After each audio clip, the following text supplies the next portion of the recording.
we're going on two different places and taking a double journey today. A quick little look at Nehemiah since we're studying Nehemiah, but we're going to end up in 2 Corinthians. So 2 Corinthians, we're going to be 2 Corinthians chapter 4 if you want to find it in the New Testament. So we're going to blow through the Nehemiah passage really quick, but I had to throw it in since we're going to Nehemiah. So I had to put this in. The reason you got to have a little history, because this doesn't make a lick of sense without some history all the way around. After Israel, or Judah as the case may be, was taken into captivity by the Babylonians, they took them from Jerusalem over to Babylon, which is over 500 miles over there. And they are there for 70 years. Babylon is then destroyed, for the most part, roughed up a bit, but certainly destroyed as far as an army is concerned, by the Medo-Persians, especially Cyrus the Great, Cyrus the Persian. There's a difference, and we'll get in a second. Cyrus, first year he's in, says Jews can go home if they want to. Most don't.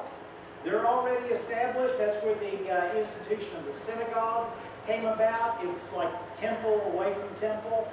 They learned how to do Judaism in a foreign land. And they were already established in business. They had 70 years to establish themselves, so most didn't go back, but some did, under a guy by the name of Zerubbabel. Okay? And Zerubbabel took the old path. This is actually the old one. This is the new interstate. The old one is the old Fertile Crescent, all the way up, all the way down, and to Jerusalem.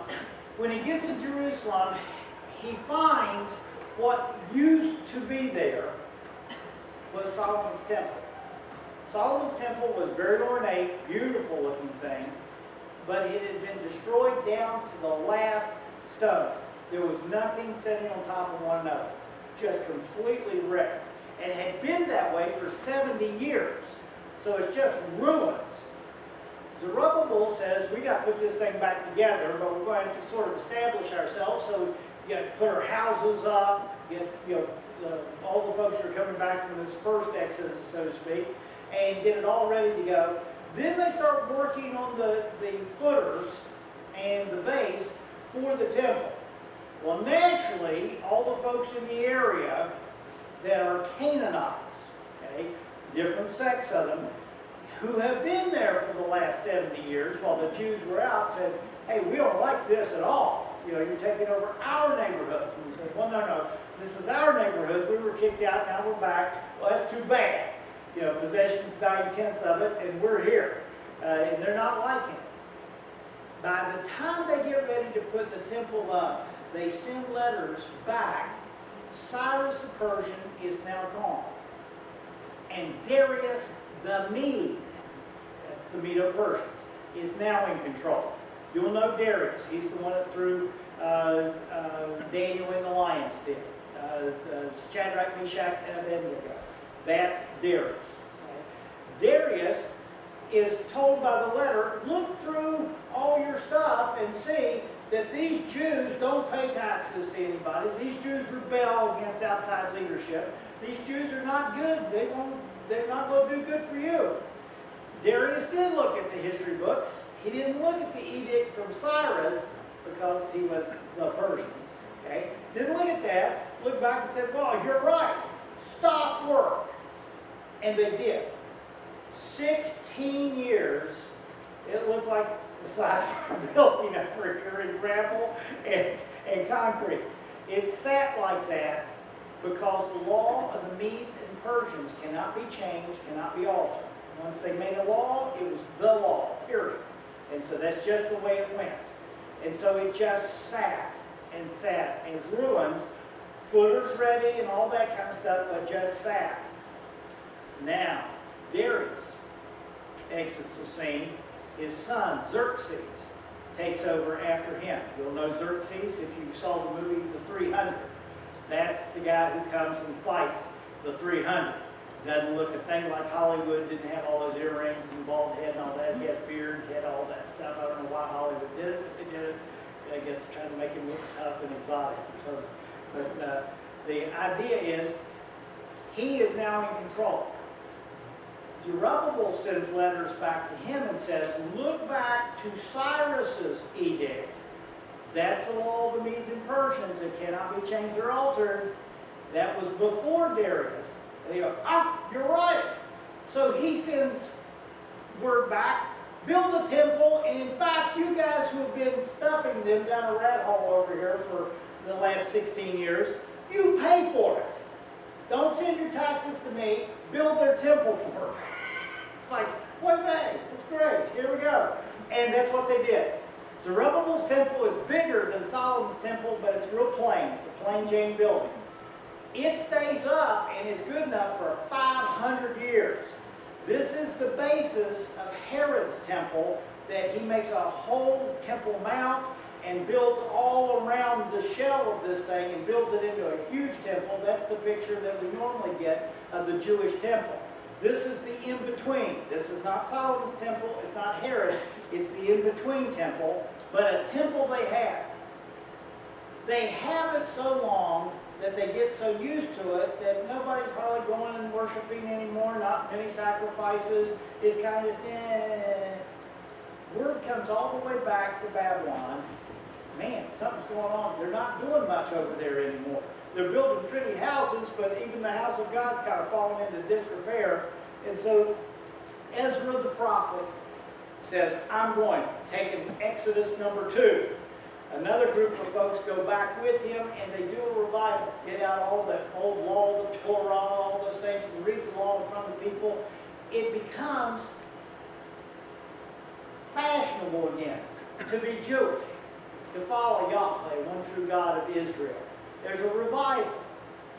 And 13 years later, news comes all the way back. Yes, they've had a revival. Yes, they have a temple. Yes, they have houses. But they don't have a wall. They don't have security. They don't have anything. A guy by the name of Nehemiah. This is an old, we actually have a picture of him in history. Okay? This is going to be Darius, right here. I always say that, or Darius, if you want, if you grew up a long time ago. Okay? Got the big beard, long beard. That's how you know they're in control. Look at the other guys, shorter beards. You know the Medes by their little flat hats. The round hats, those are Persians. Okay? And so you have all the royal court. You have the king there with the scepter and the cup. You're going to have his son behind him. That is going to be Xerxes. Okay? With the cup, but he doesn't have the scepter yet, like this one does, so he's coming. And then you have the little guy who doesn't fit anything. That's Nehemiah. Nehemiah is a Jew. He's not allowed to have a beard. He has a little floating hat and stuff. We made fun last week, said he looks like Sleepy or Dopey. He's got the, here we go. But he has his hands crossed, and in the towel that he goes bringing the cup. He's a cupbearer. He's the one who drinks the wine 15 minutes before the king drinks the wine. He doesn't die of poisoning. The king goes, it's good, we do it. He's going to have fried chicken or something. He eats it, and then the king just watches it. If he doesn't kill over dead, it's good, we'll eat it. He's that kind of guy. Because he's that close, he is coming at the end of Darius, does Xerxes, his whole reign, which isn't that long, and then Artaxerxes, which is the son, and he's 20 years into Artaxerxes. This guy has been beside the throne for 3 emperors, and he's 20 years into that one, and word comes back and says, they're doing great, but they don't have a wall. There's no security. People just go running one end and out the other of that place. And he gets convicted. And he starts praying, Lord, help me to find a way to tell the king about this. That is November. He doesn't speak at all at this to the king until April. He prays that long about it. He prays and he plans. He finally looks real sad in the king's presence. Not a good thing to do, by the way. In the ancient world, you make the king's bad day, you get your head taken off. And they know that. So, the idea is, he goes, oh, king, live forever. I'm not really sad. And he goes, well, yeah, you are. I know you. You helped raise me. What's wrong with you? He says, found out from Jerusalem, the land of my fathers, where I've never been. He's never been there. Born in captivity, he's never been back there. He said, they're still without a wall. He says, what do you want me to do? He says, send me. I want to go rebuild the wall.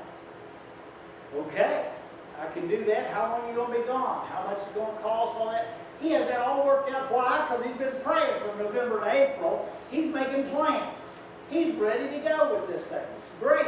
Put it together, put the letters together. I'll get you the materials and stuff. Take you half an army with you to protect you. Go do it. Period. And so he does. Goes back to Jerusalem. That's what Jerusalem looked like during the Nehemiah's time. It's the old city of David and the temple area. That's it. Now it's a huge conglomerate out here. Even in Jesus' day, it's huge. This is the old city of David. He comes back. He's there 3 days without doing anything. Just sits, prays, waits. Goes out at night, goes out the valley gate all the way down. He's looking. None of these walls exist. They're all flatter than pancakes. All the way down past this gate, and then he comes to rubble here that even his horse can't get by. And so he goes back up and around, and then he calls the officials together. Nehemiah chapter 2. And the officials did not know where I'd gone or what I'd done. And yet I've not told the Jews, priests, nobles, officials, and all the others who did the work eventually. So the idea is, he didn't go in and immediately talk to anybody except God and looking at recon. He's looking at what in the world is going on. Ready? And he says, this is what we did last week. He says, and I said to them, you see the distress that we are in. Now he's an import. Even though he's Jewish, he's an import. He's lived his life in Babylon. He's made his career in Babylon, but his heart is still in Jerusalem, the city of his fathers. He says, now the distress we are in, and how Jerusalem lies in waste, and its gates are burned with fire. Come, let us, he's identified, build this wall of Jerusalem that we may no longer be a reproach. In other words, you can have a temple, you can have houses all you want, but no security, no wall, you have nothing really. And I told them the hand of my God, which was been upon him, and the king's words. Notice the balance. I've got my act together. I've got all my approvals. I've got all my permits and all that kind of stuff ready to go. Okay, got Tom on our side and all that. Get all that stuff fixed. Get the EPA happy. Get OSHA happy. Got all that stuff ready. Here it comes. He says, and they said to him, let us rise up and build. That's organic. That's grassroots. Here it comes. Let's rise up and build. And then they set their hands to do this plain old good work all the way around. That is verse 18. It doesn't take another anywhere. Verse 19. You ready? But Sanballat, okay, I love that guy, the Amorite. Tobiah, the Ammonite official. Geshem the Arab. Let's get all three of you, the trifecta. Here we go. They heard of it, and they laughed at us. And they despised us. It says, what is this thing you're doing? Will you rebel against a king? What an old story. It worked way back with Zerubbabel. We're going to claim you're against the king, and you Jews have a rep anyway. They have no idea who they're talking to. Now, I know Artaxerxes better than anyone knows Artaxerxes, and you're going to use the king's name against me? I think not. That's just the way it is. Critics are everywhere. If you haven't gotten that in life yet, it's there. I don't care who you are and what you've done, critics are just plain everywhere. You ready? Leaders lead. So I answered them and said to them, the God of heaven himself, middle tense, big, himself will prosper us, and therefore we, his servants, will arise and build. But you three and your lot have no heritage or memorial in Jerusalem at all. Sometimes you just plain have to take a stand. Sometimes as a leader, you just have to say, no, that's not going to work. I know as parents that aches you, that hurts, and you keep that way back in your back pocket because you really don't want to say no to your kids, but every once in a while you have to say it. No going out in the middle of a heavily congested traffic thing and playing jacks out there or whatever you're going to play, or your E-games or something out in the middle of an intersection is not the best of ideas, unless you're W.C. Fields. W.C. Fields used to go, you know, here's a kid, had this razor blade go play in the traffic. I love it. If you're lucky, you just get cut. That's W.C. Fields. Okay? The idea is this. The Lord himself will prosper us. But you don't have anything to do with us. Period. You ready? Now, how's that deal with Mother's Day?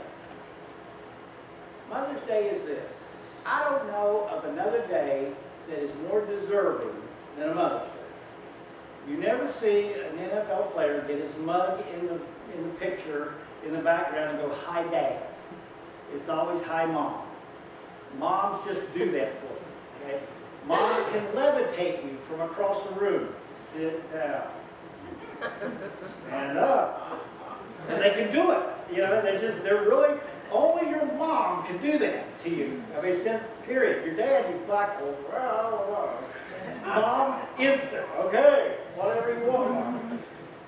It's also the most guilt-ridden day ever for anybody who's been around a kid, whether you're a mom or not, because you second-guess everything you've ever done. Did I do that right? Did I put enough time into that? I shouldn't have said that. I should have done this. I should have put them in that. I shouldn't have held them back. I should have pushed them forward. I should have let them get involved in this.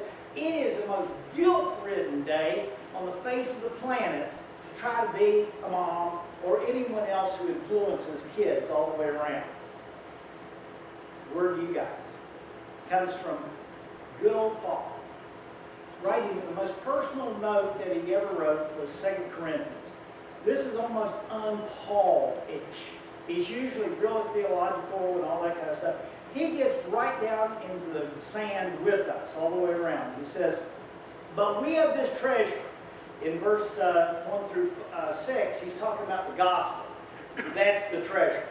We have this gospel. Now, what in the world's a gospel? Gospel is a story of Jesus Christ, God's own Son, coming to earth, fleshing out, incarnation, God in skin, living a sinless life among us, dying an atoning death on the cross. That means death not for his own sins, but for our sins, heaped upon him at that time. Really dead, really killed on a cross, really buried, really stayed in there 3 days, really arose again from the dead, really ascended up into heaven, and really coming back again real soon.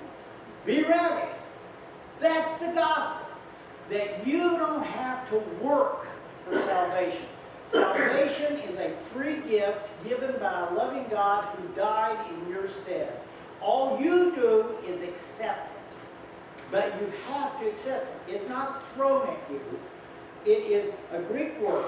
It's not dekomai, it's thrown onto you. It's lambano. Lambano means it is an active acceptance. I have to reach out and take it for myself. There's the free gift. Are you going to reach out? Are you going to take it or not? That's it. We have this treasure, that gospel, in earthen vessels. Now, anyone in the first century got this. We don't. That is clay jars, pots, as it were. If you want to say it, we're a bunch of crackpots. Okay? That's what we are. That's just it. We are just common earth vessels. It's not those cute little Ming vases, from centuries past. This is workaday stuff. Like in your house, you probably have 4 or 5 plates that you bring out, once or twice a year, maybe, that are just gorgeous. Sometimes they're in a little, glass cabinet that you look at and you have them setting up or something. Nobody eats off those things, especially if there's like Dale Earnhardt or something on it. It's like you intimidated. No. Okay, that's the idea. Okay. It's one of those kind of things that you just don't eat on much. Someone, like president comes and visits you, you'll probably get them out and do something. But then you got your Corralware or some other kind of plastic dish that you eat off of all the time. It's that. That's an earthen vessel. It is just a useful thing to hold stuff all the way around. That the power, the excellence of the Lord, the power of God may not be of us. In other words, He's put the gospel in that. That's the real deal. That's a first century Roman jar. That's what they used. What did they put in those kind of things? New wine, they'd squish it out, put it in there. They had old wine, which was a different one. They usually had a wider top on them, which they drank most of the year. New wine was only about a month out of the season. And then what you had to do was jelly or preserve the grapes and stuff. You boiled them up and stuff and got them all purified, but down into a kind of a puree. You put them in a crock like that, covered them, keep them as cool as you could. You buried them down or put them in a cave. And then what you would do is when you had to make wine, is you took a dip of that stuff, which was already fermented, but it was a blob, put it into water that you had boiled, but the water that you boiled tasted like water that you had boiled. And it was kind of gross. You put those together in a squished skin and squish it up, and it's like Gatorade. Okay? The wine of the Old and New Testament isn't near what you would get down in the bottles today with the alcohol content. It wasn't like drinking. It was like, whatever you drink today. If you're used to Gatorade or whatever else, that's what you were drinking. Okay? And so the idea is you could carry it in those kind of crocks. They did figs in those kind of crocks. What do you do with a fig and something like that? You get the top, you chop the top of the thing off. It's just terracotta. It's nothing big to it. You top, and then you got the figs out. They put olives, olive oil. They put everything in these shipping containers. And you say, well, why do you got the point at the end? What is that?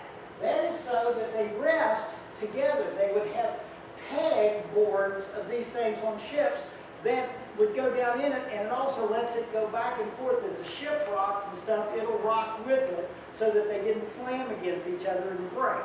So the idea is there are those things all over.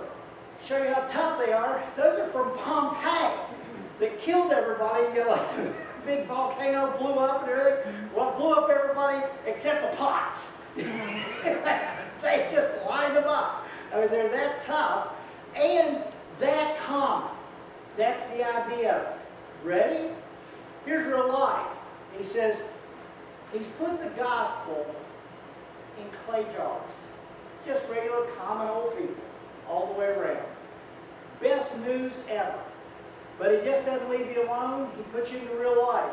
We are hard-pressed between a rock and a hard place. That's where we get the phrase. Comes right from there. Okay? We're hard-pressed on every side. But we're not crushed. God says, I'm going to bring the things in your life that make you what I want you to be. I'm going to hammer you in and hem you in till you become what I want you to be. The old mountain song back in West Virginia says, I'm just an old lump of coal, but I'm going to be a diamond someday. Because I'm under pressure. That's the whole point. Okay? So I'm pressed on every side, yet not crushed. I'm perplexed, but I'm not in despair. See the real life? He goes further. He says, I'm persecuted, but I'm not forsaken. God's with me in that. I'm not alone. But God's people and God himself is with me. I'm struck down, but I'm not destroyed. I'm knocked down, but I'm not knocked out. I'm getting back up. That's moms right there. Look at her. Hard pressed on every side, not crushed. Mom's there. I'm perplexed. I'm not in despair, though, even though I'm going, what am I going to do with that kid? I'm persecuted. They told me at the school my kid did this. I don't believe my kid would ever do it. I never thought I'd say that, but I did. Knowing full well Triggy probably did that. Hope never had struck. Triggy is a different story, all the way down. Struck down, but I'm not destroyed. I'm not knocked out. The Word. Always. Daily. That's the trouble with life. It's so daily. It just keeps coming at you. Waves against the shore. You cannot stop it. It's daily. There's something happening to you every day. Daily. Carrying about the body of the dying of the Lord Jesus Christ. The gospel. He died for the likes of us. That the life, Zoe, that's the name, Bios is the Greek name for the duration that you have on this earth, lifetime. Suke or psyche is that brain stuff, that heart stuff, that intentions, the dreams, aspirations. Bios, one thing, suke, and then zoe, we get the word zoology from that word, is that intrinsic spark of life, breath of life, as the Scripture calls it. The thing that makes life intrinsic and couples you with God. That's the whole point, that sparkle on the inside. The life of Jesus also may be manifested in your own life. Terracotta that you are, you're the one who brings the best news ever to other folks. The gospel. Remember those old pots? They have olive oil in them, yeah. They have wine in them, They have platinum or gold in them.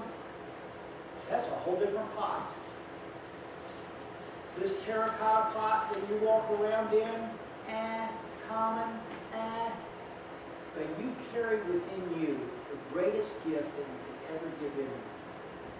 Eternal life. Life with meaning in the here and now. Eternity with God Almighty. You ready? Therefore, do not lose heart. Stick with the stuff. Even though our outward man is perishing. Woo! Is that ever true? Goodness.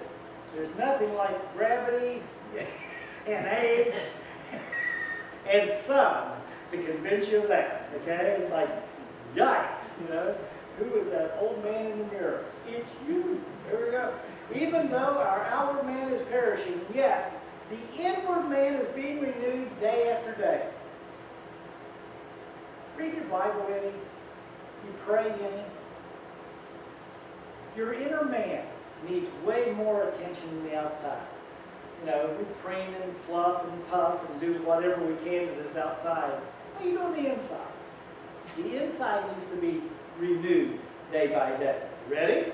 For our light affliction is just for a moment, but is working for us as far more exceedingly eternal weight of glory. It's a God's eye view.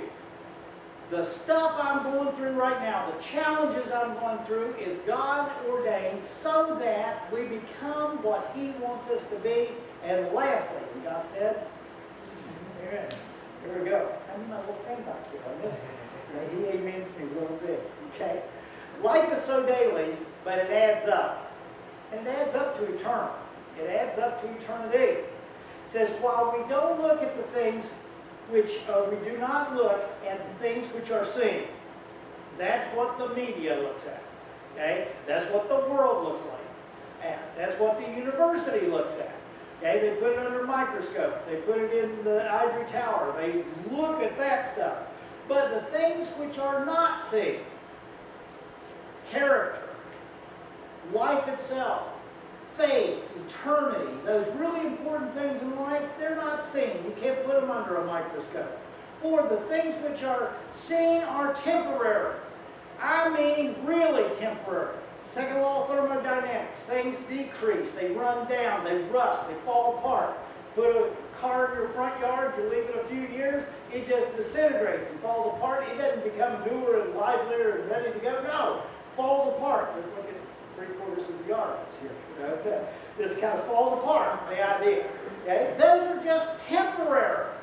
We're just around for a little while, but the things which are not seen, that's eternal. That's what moms see. Moms see this little thing that I've brought into this world, or this little thing that I've adopted, this little thing I'm caring for, or this little thing in my neighborhood or whatever that I see running around. That's eternity on 2 legs. Right there. Those little ones are worth it. They're worth what you put in them and then see. We don't see those things which are just temporary and floating around. The world sees that plenty. What we see is deeper than that. What moms see. Happy Mother's Day. Don't lose heart. Don't grow weary in well-doing. Stick with this stuff, because what you're sticking with, that's eternal. That's what counts. Let's stand as we pray.